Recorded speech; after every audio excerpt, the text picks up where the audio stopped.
Assalamualaikum warahmatullahi wabarakatuh. Perkenalkan, nama saya Siti Fatimah, kelas PAI A5. Di sini saya membuat video ataupun konten untuk memenuhi tugas ujian tengah semester mata kuliah evaluasi pembelajaran.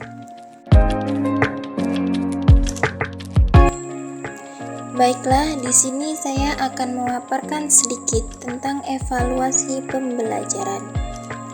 Evaluasi pembelajaran adalah proses pengukuran dan penilaian terhadap suatu pembelajaran di mana pendidik mengukur dan menilai peserta didik dengan menggunakan alat tes. Pengukuran alat tes ini bersifat kuantitatif dengan menggunakan perhitungan angka dalam mengukur hasil belajar peserta didik. Selanjutnya, alasan pelaksanaan evaluasi dalam pembelajaran. Evaluasi pembelajaran sangat penting dilakukan untuk mengetahui efektif atau tidaknya suatu sistem pembelajaran yang diterapkan oleh tenaga pendidik. Karena bila seorang pendidik tidak melakukan evaluasi, sama saja tenaga pendidik tersebut tidak ada perkembangan dalam merancang sistem pembelajaran. Evaluasi terhadap hasil dan proses belajar harus dilaksanakan, karena evaluasi hasil dan proses pembelajaran saling berhubungan. Sebab hasil merupakan akibat dari proses pembelajaran. Hasil belajar yang dicapai peserta didik melewati proses pembelajaran yang optimal cenderung menunjukkan hasil dengan ciri berikut ini. Yang pertama, kepuasan dan kebanggaan yang dapat membangkitkan motivasi belajar pada peserta didik. Yang kedua, menambah keyakinan akan kemampuan peserta didik. Yang ketiga, hasil belajar yang dicapai bermakna bagi peserta didik.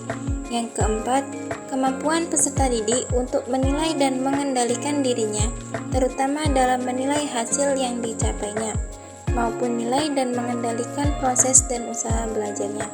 Peserta didik mengetahui bahwa tinggi rendahnya hasil belajar yang dicapai tergantung pada usaha dan motivasi belajar peserta didik. Selanjutnya, sekilas tentang evaluasi dalam kurikulum 2013. Asesmen autentik adalah proses evaluasi untuk mengukur kinerja, prestasi, motivasi, dan sikap-sikap peserta didik pada aktivitas yang relevan dalam pembelajaran.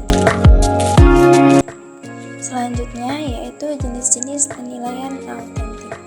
Yang pertama, penilaian kinerja. Penilaian kinerja digunakan untuk menilai kemampuan siswa melalui penugasan atau teks. Yang kedua, penilaian proyek merupakan kegiatan penilaian terhadap tugas yang harus diselesaikan oleh peserta didik menurut periode atau waktu tertentu. Yang ketiga, penilaian portofolio. Penilaian portofolio merupakan penilaian atas kumpulan artefak yang menunjukkan kemampuan dan dihargai sebagai hasil kerja dari dunia nyata kehidupan sehari-hari. Yang keempat, penilaian tertulis. Tes tertulis berbentuk deskripsi atau esai, menuntut peserta didik mampu mengingat, memahami, mengorganisasikan, menerapkan, menganalisis, mensintesis, menyiarkan, dan sebagainya atas materi yang telah dipelajari. Selanjutnya, perubahan-perubahan dalam kurikulum Merdeka. Perubahan kurikulum merupakan salah satu perubahan sistemik yang dapat memperbaiki, memulihkan pembelajaran. Kurikulum menentukan materi yang diajarkan di kelas. Selain itu, kurikulum juga mempengaruhi kecepatan dan metode mengajar yang digunakan guru untuk memenuhi kebutuhan peserta didik. Kurikulum Merdeka adalah kurikulum dengan pembelajaran intrakurikuler yang beragam di mana akan lebih optimal agar peserta didik memiliki cukup waktu untuk mendalami konsep dan menguatkan kompetensi. Nah, perubahan tersebut terdapat pada prinsip pembelajaran dan prinsip asesmen. Prinsip pembelajaran itu ada 5. Yang pertama, proses pembelajaran mendukung perkembangan kompetensi dan karakter peserta didik secara holistik. Yang kedua, pembelajaran yang relevan. Itu pembelajaran yang dirancang sesuai konteks, lingkungan, dan budaya peserta didik, serta melibatkan orang tua dan komunitas sebagai mitra.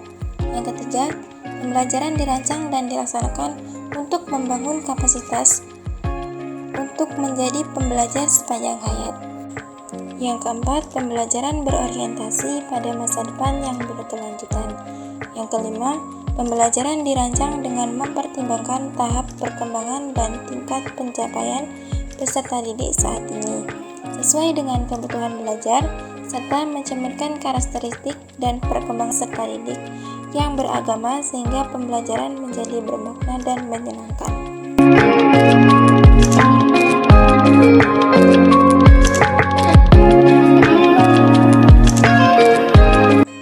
Prinsip asesmen ada 5. Yang pertama, asesmen merupakan bagian terpadu dari proses pembelajaran, fasilitas pembelajaran, dan penyediaan informasi yang holistik sebagai umpan balik untuk pendidik, peserta didik, dan orang tua atau wali agar dapat memadu mereka dalam menentukan strategi pembelajaran selanjutnya.